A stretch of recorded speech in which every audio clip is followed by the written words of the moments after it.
কাছাকাছি আমাদের একটা বাগান আছে, বাড়ির ভিতরে ঢোকার আগে একটা বাগান। আমি দূরের থেকে দেখি ওই বাগানের ভিতরে একটা আলো জ্বলতে আছে। ওই আলোটা দেখে পড়তে আমার ভয় লাগতেছিল যে এটা আবার কিসের আলো, কোনো জিনভূত নাকি। আস্তে আস্তে করে ভয়তে ভয়তে আগাইলাম। কাছাকাছি যাইয়া দেখি আমার দরদের মা একটা ল্যাম্প ধরিয়া বাগানের ভিতরে দাঁড়াইয়া রয়েছে।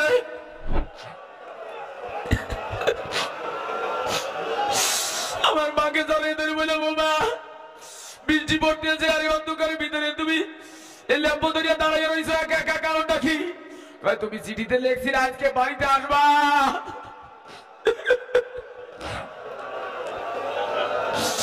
মাগরিবের পর থেকে করে বসি, গুনাহগার মনে করে বসি। আপনার গুনার খবর আপনি জানেন, আমার গুনার খবর আমি জানি। কোন দিন গোপনে গোপনে গুনাহ করছি দুনিয়ার কোন মানুষ দেখে নাই, আমার মাওলার কাছে কিন্তু গোপন নাই। ও বাবাজির, এই গোপন গুনাহ লইয়া যদি মারা যায় তোমার জাহান্নাম ছাড়া উপায় থাকবে না। কোন দিন ঘরের দরজা জানলা বন্ধ করে দিয়া গুনাহ করেছ? কোন দিন গোপনে গোপনে মিথ্যা কথা বলেছ? গোপনে গোপনে পরের জিনিস ঠকাইয়া খাইছ, চুরি করিয়া খাইছ? ও বাবাদিরা, কোন দিন গোপনে গোপনে সুদ খাইছ, ঘুষ খাইছ? কেউ দেখে না, আমার মাওলার কাছে কিন্তু গোপন নাই। এই গোপন গুনাহ লইয়া যদি মারা যাও জাহান্নাম ছাড়া কিন্তু উপায় থাকবে না। এই জন্য অতি জীবনের গুনার কথা স্মরণ করিয়া দুই চোখের পানি ছাড়িয়া দাও। কল্পনায় কল্পনায় মাওলার কুদরতি পাও জড়াইয়া ধরো। প্রত্যেকেই কল্পনায় কল্পনায় মাওলার কুদরতি পাও জড়াইয়া ধরো। চক্ষু বন্ধ করো, চক্ষু বন্ধ করো, চক্ষু বন্ধ করো।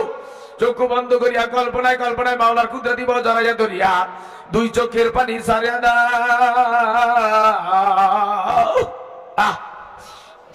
আমার শাইখ আল্লামা রসুলপুরি রহমাতুল্লাহ বলতেন, পোড়া কপাল জোড়া লাগে না, পাপির চোখে পানি আসে না।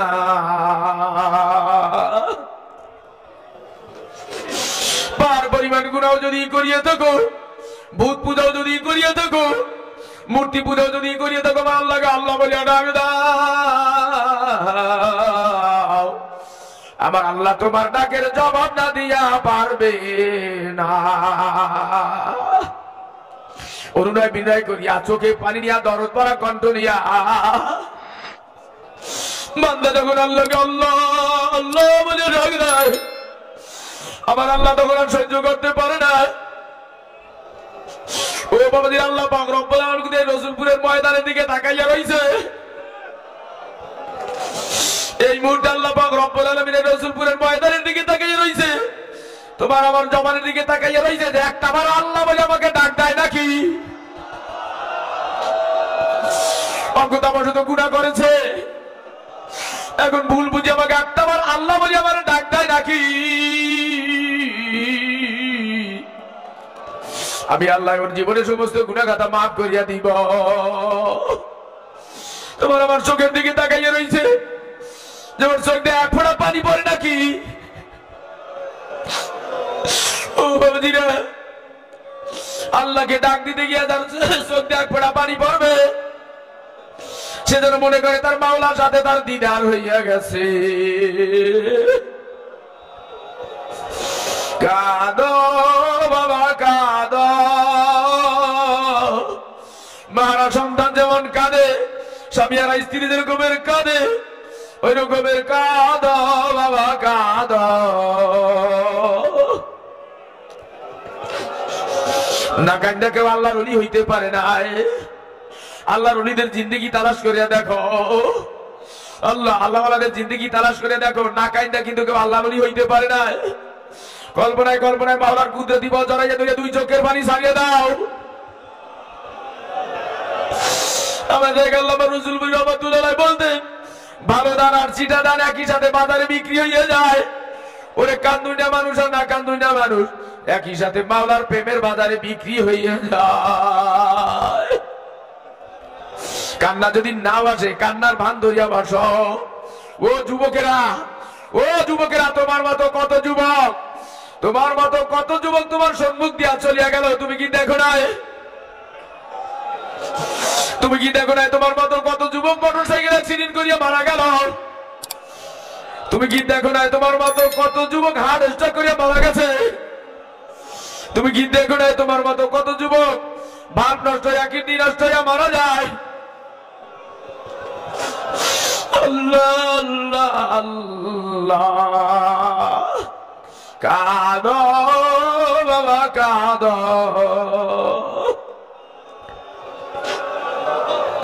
ও বাবাজিরা, কোন মা যদি তার সন্তানকে ঘরের বাইরে রাখিয়া ঘরের দরজা জানলা বন্ধ করিয়া দেয়, ছোট বাচ্চাকে এই রাত্রেবেলা যদি ঘরের বাইরে রাখিয়া দরজা বন্ধ করিয়া দেয়, আর ওই সন্তান যদি বাইরে বসে মা মা কইয়া ডাক দেয়, একবার দুইবার তিনবার ডাক দেয়, মা দরজা খোলে না,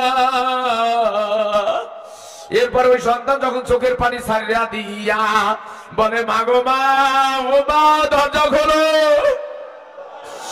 ও মা দরজা খোলো, আমি ভয় পাইতে আছি, দরজা খোলো, ও মা দরজা খোলো, আমি আর অন্যায় করবো না, আমি ভয় পাইতে আছি।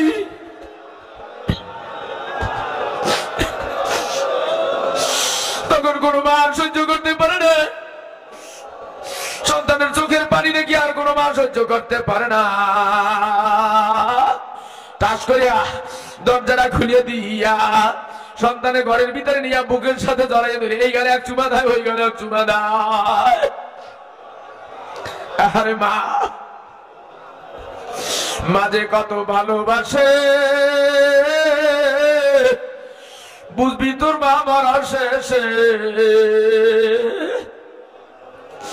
এই জগতে মায়ের চেয়ে আপন কেহ নাই, মনে মনে বিদেশের মায়ের কাছে যায়।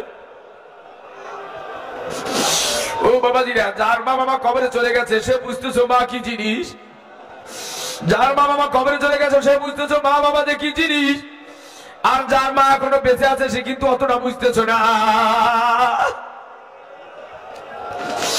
যার মা এখনো বেঁচে আছে সে কিন্তু অতটা বোঝো না।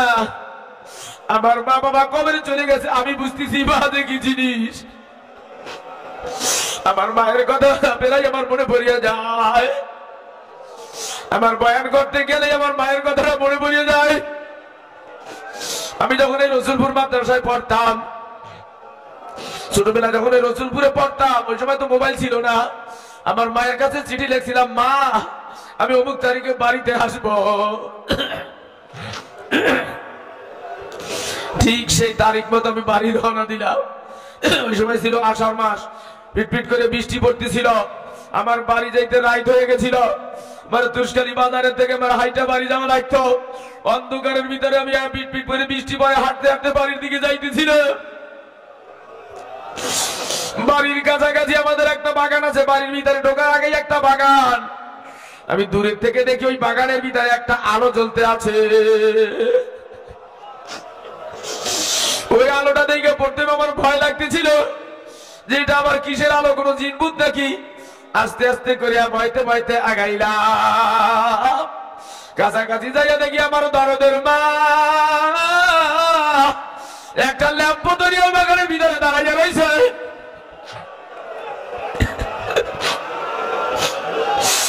আমার মাকে জড়িয়ে ধরে বললাম, ও মা বৃষ্টি পড়তেছে আর অন্ধকারের ভিতরে তুমি এই ল্যাম্প ধরিয়া দাঁড়াইয়া রয়েছে একা একা, কারণটা কি?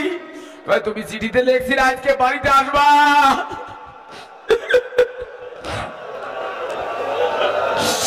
মাগরিবের পর থেকে কতবার আমি বাগানে আইছি, যে বাগানের ভিতরে বাড়িতে ঢুকতে ভয় পাও কিনা, এই জন্য ল্যাম্প ধরিয়া দাঁড়াইয়া রয়েছি যে অন্ধকারে বাড়িতে ঢুকতে যাতে ভয় না পা। ও বাবাজি রে, এই দরদের মা বাবাকে যারা হারাইয়া ফেলছ তারা বুঝতেছো মা কি জিনিস। আমাদের হাতে পায়ে জড়িয়ে ধরিয়া বলি, এই দরদের মা বাবাকে যারা কষ্ট দিছ, ও যুবকেরা, স্ত্রীর কথা বলতে যারা মা বাবাকে কষ্ট দিছ, যাদের মা বাবা বেঁচে আছে বাড়িতে যাইয়া 2 বছর এদের দুধের দামে ভিক্ষা চাইয়া লইও। বাবা যদি নারাজ হয়ে যায়, তুমি এই দেশের বড় পিসাব যদি হয়ে যাও, তুমি যদি কুতুব হয়ে যাও, এই দেশের নাম করা বক্তাও যদি তুমি হয়ে যাও, জাহান্নাম ছাড়া উপায় থাকবে না। আর যার মা বাবা কবরে চলে গেছে তাদের জন্য একটু দোয়া করিয়া তারপরে যাইও। কাঁদো বাবা কাঁদো,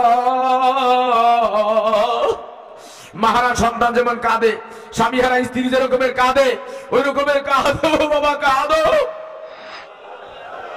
রহমতের ঝড় বইয়ে যাইতেছে। ও বাবা, এই মসজিদের চতুর্দিক থেকে কিন্তু ফেরেশতারা এসে ঘোরাঘুরি করতেছে, নূরের ক্যামেরা দিয়ে ছবি তুলতে আছে।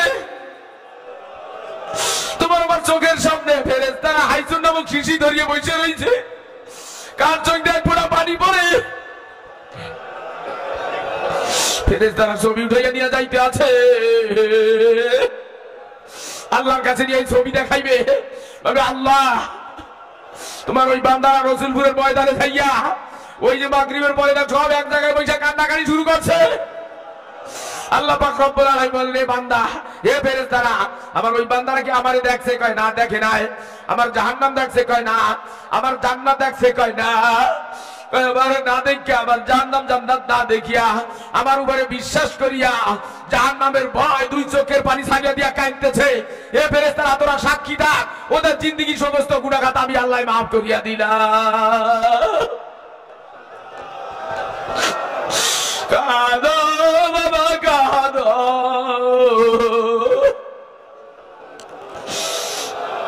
যাদের কবরে যাওয়া লাগবে তারা কান্দো, আর যাদের কবরে যাওয়া লাগবে না তাদের কান্নার কোনো দরকার নাই। ওই যে অন্ধকার কবর, সাথী নাই বাতি নাই, কেমন জানি হবে। ওই যে অন্ধকার কবর, সাথী নাই বাতি নাই, কেমন জানি হবে। বুঝছে শুনিয়া তারপরে কবরে দাঁড়িয়ে শুইও। গুনাহগার ব্যক্তিকে কবরে রাখার সঙ্গে সঙ্গে আল্লাহ আত্মীয় স্বজনরা যখন সবাই চলিয়া যায়, কবরের মাটি চতুর্দিক দিয়ে এমন জোরে চাপ দিবে, এক পাজরের হাতে আর এক পাজরের ভিতরে ঢুকিয়া যাইবে।